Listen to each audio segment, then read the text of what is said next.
Hace unos días la trágica muerte de la actriz de Hollywood Anne Heche, pues la verdad nos pilló a todos por sorpresa, y es que bueno,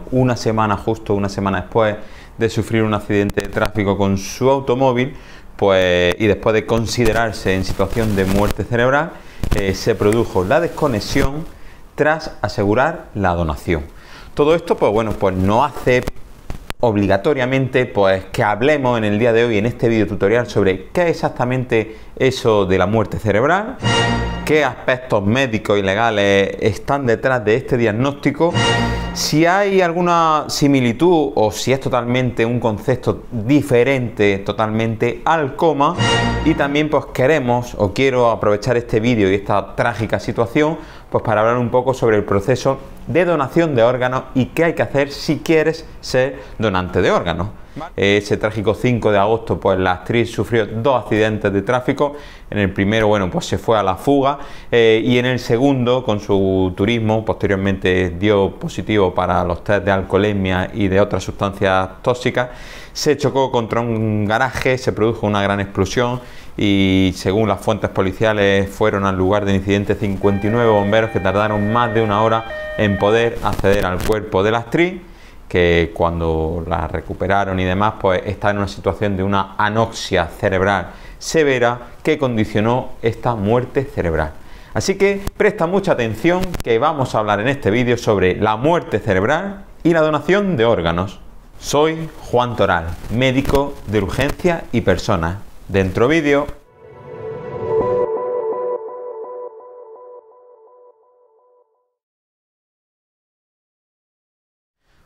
Bueno, antes de explicar qué es la muerte cerebral, hay que tener claros 2 conceptos, ¿vale? Y es que la muerte, por así decirlo, se puede producir de 2 maneras.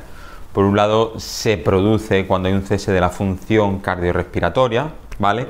Que se puede dar, pues bueno, en la gran mayoría de las situaciones, enfermedades de larga duración,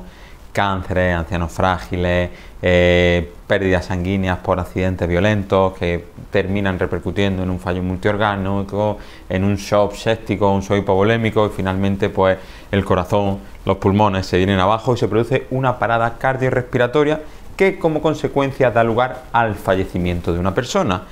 Pero también está la muerte cerebral, como ha ocurrido en el caso de la actriz Anne Heche, ¿vale? En lo que se produce es un cese irreversible de la función cerebral. El cerebro es nuestro centro neurálgico, nuestro centro de operaciones, nuestra sala de máquinas, donde a través del cerebro se producen todas las señales pues para que nuestro organismo sea capaz de ver, de oír, de sentir, de bombear el corazón, de mover la sangre, de respirar. Todas estas funciones, algunas de ellas inconscientes por nosotros, se rigen a través del cerebro. Por lo tanto, una situación de muerte cerebral en la que se produce pues un cese del aporte de oxígeno, un cese del aporte de sangre al cerebro, termina haciendo una destrucción total e irreversible del cerebro y por lo tanto un corte, un cese definitivo de las funciones cerebrales, y por lo tanto el organismo entra en una situación de muerte irreversible. Se puede mantener durante unos días a través de conectar a estas pacientes, a estas personas, con un respirador ventilatorio, con un aporte de soporte vital avanzado, ¿vale? Pero hay que tener en cuenta que esta situación es irreversible y que en el momento en el que se desconecte a la persona de este aporte, de esta ayuda externa, las funciones del cuerpo se desconectarán y por lo tanto la persona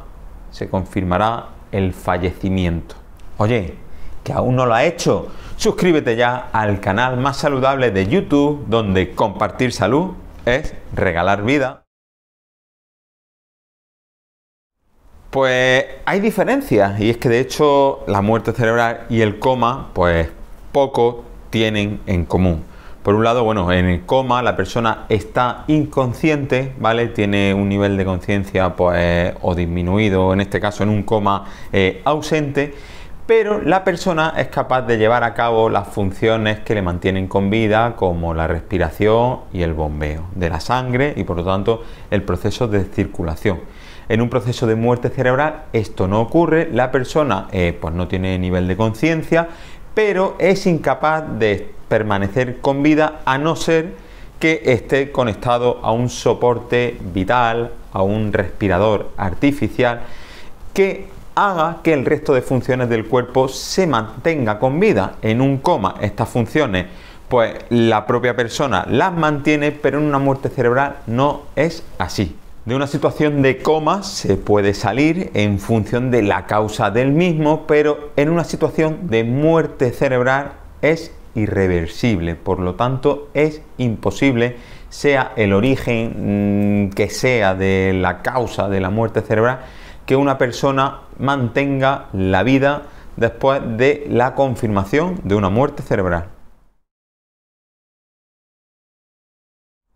Para diagnosticar una muerte cerebral, bueno, cada país puede tener pequeños matices o diferencias en torno a la legislación, pero bueno, sin ir más lejos, en España pues hacen falta que al menos 3 médicos confirmen esta situación de muerte cerebral, y tienen que ser médicos independientes que no tengan nada que ver con el proceso de donación de órganos. Normalmente en España, como digo, suelen ser 2 médicos intensivistas de la UCI y también un neurólogo o una neuróloga que deben de confirmar en diferentes exploraciones, en diferentes tiempos, desde que se produce 8 horas después y 24 horas después, que efectivamente no hay función cerebral, no hay respuesta, y además se pueden hacer una serie de pruebas que confirmarán el diagnóstico de muerte cerebral. Para llegar al diagnóstico de muerte cerebral, por un lado, pues hay que identificar y corregir todas aquellas posibles causas que puedan estar detrás de esta situación de inconsciencia, ¿vale? Porque en ocasiones no estamos en una situación de muerte cerebral, sino en un coma, y puede verse a una hipovolemia, a una hipotermia, a una bajada de azúcar, a una alteración en el sodio, en el potasio, en una alteración electrolítica de las personas, y por lo tanto puede existir una causa reversible. Entonces, lo primero será descartar que haya una causa orgánica que esté justificando esta situación. Comprobar los reflejos es otra medida de exploración imprescindible para el estudio de la muerte cerebral. Habrá que ver, bueno, el reflejo de la náusea, el reflejo pupilar, los reflejos aquíleos y rotulianos, esta serie de pruebas diagnósticas que dan información sobre si a nivel cerebral se producen sinapsis, conexiones, y por lo tanto hay esperanza de que la actividad cerebral de la persona se mantiene con vida. Y otra forma de explorar si la persona está o no en muerte cerebral, aunque son un poco gore, es desconectarla durante periodos de tiempo pequeños del respirador, y si la persona es incapaz de respirar, pues esto es una señal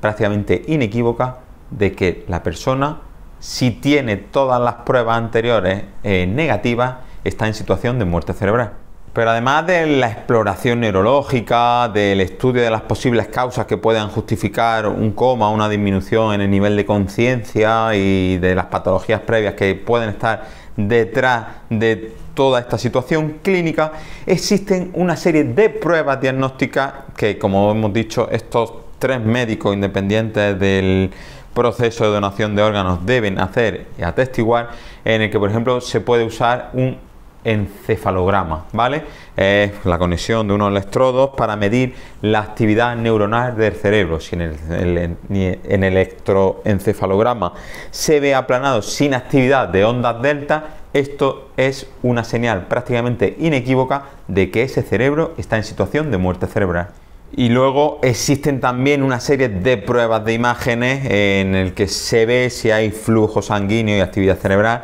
como por ejemplo podría ser un PET, ¿vale? O un SPECT o una angiografía. Estas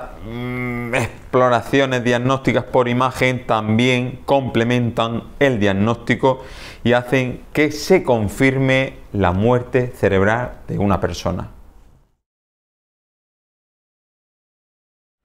Una vez que sabemos todo esto, a la pregunta de cuál es el pronóstico de la muerte cerebral, pues bueno, el pronóstico es infausto, ¿vale? Es que, como ya hemos dicho, la muerte cerebral es un proceso irreversible,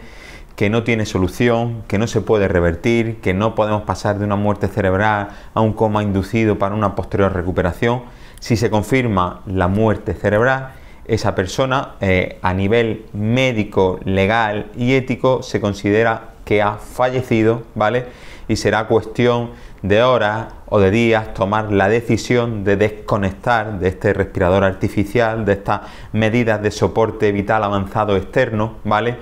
Y esta decisión, que en ocasiones, en la mayoría de los casos, deben de tomar los seres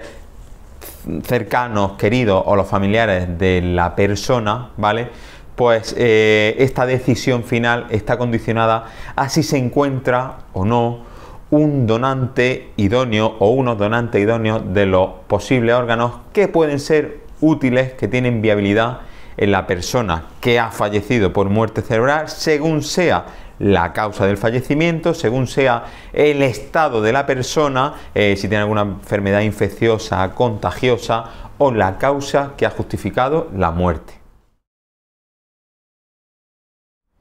Y bueno, ahora toca hablar un poco sobre el proceso de donación de órganos, ¿vale? Puede que te estés preguntando qué tienes que hacer para hacerte donante de órganos.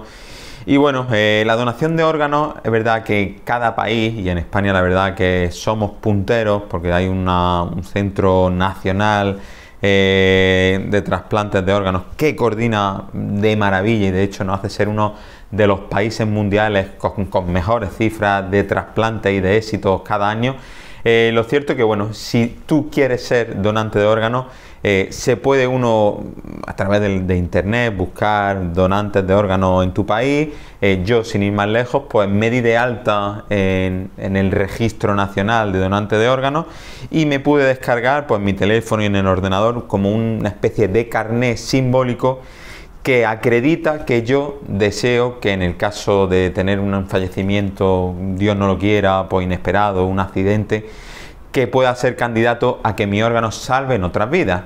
Pero por desgracia, esta información, este deseo que yo tengo o que puedes tener tú, aun habiendo un registro nacional en este comité de trasplantes nacionales, no hay un vuelco a nivel de cada comunidad autónoma, a nivel de cada historia clínica personal de cada persona, de cada paciente. Por lo tanto, si por desgracia sufrimos un accidente o un fallecimiento pues inesperado, ¿vale? Será labor de nuestros seres queridos, de nuestros familiares, de las personas que conocían nuestro deseo de que pudiéramos o que quisiéramos donar los órganos en el caso de que ocurriera, que transmitieran este deseo vital a los médicos y a las médicas que estén llevando pues la atención de estos fallecidos, ¿vale? Es verdad que bueno, que cuando se produce una muerte inesperada, como pudo parecer o como fue el caso de la actriz Anne Hatch, ¿vale? En el que la persona, debido a que no tiene patologías previas de base ni enfermedades infecciosas y que ha tenido una muerte cerebral, pero que el resto de órganos pues tienen una viabilidad y pueden ser aprovechables de cara a una donación a otras personas que lo necesiten y que sean pues compatibles a nivel inmunológico, ¿vale? Serán los propios médicos en la que en los mayores de los casos pues intentan abordar, tocar el tema con la familia, con el entorno de la persona fallecida, para tomar la decisión de si dan el consentimiento, la luz verde de que se inicie el proceso de donación, la extracción de órganos, el estudio de la histocompatibilidad, el cruzar los datos a nivel nacional con las personas que necesitan esos órganos y una vez encontrado el donante o la donante idóneo, pues iniciar el proceso de donación urgente, mantener el órgano pues en frío, en hielo, para que sea viable y en cuestión de horas pues movilizarlo a través de helicóptero o de un medio de transporte rápido, preparar a la persona donante y por lo tanto que el fallecimiento triste, brusco, inesperado y doloroso de una persona pueda servir para salvar muchas otras vidas. Y nada, esto es todo lo que quería explicar un poco en relación al caso de la actriz de Hollywood Anne Hatch, ¿vale? Espero que el vídeo te haya resultado de interés. Estoy totalmente abierto a que dejes tus comentarios sobre qué opinas sobre lo que ha ocurrido, sobre eso que se cuenta que la actriz en uno de los primeros accidentes se levantó y luego se dio el caso de que estaba en situación de muerte cerebral. ¿Qué opinas al respecto de todo esto? Y también qué opinas o qué idea tenía o qué opinas si estarías donante o no. te leo en los comentarios y si necesitas cualquier consulta médica o puedo ayudarte, en la parte de arriba de mi canal, en el banner o incluso en el comentario fijado de este vídeo encontrarás un link para que puedas hacer una consulta totalmente gratuita a Juan Toral, tu médico de cabecera online.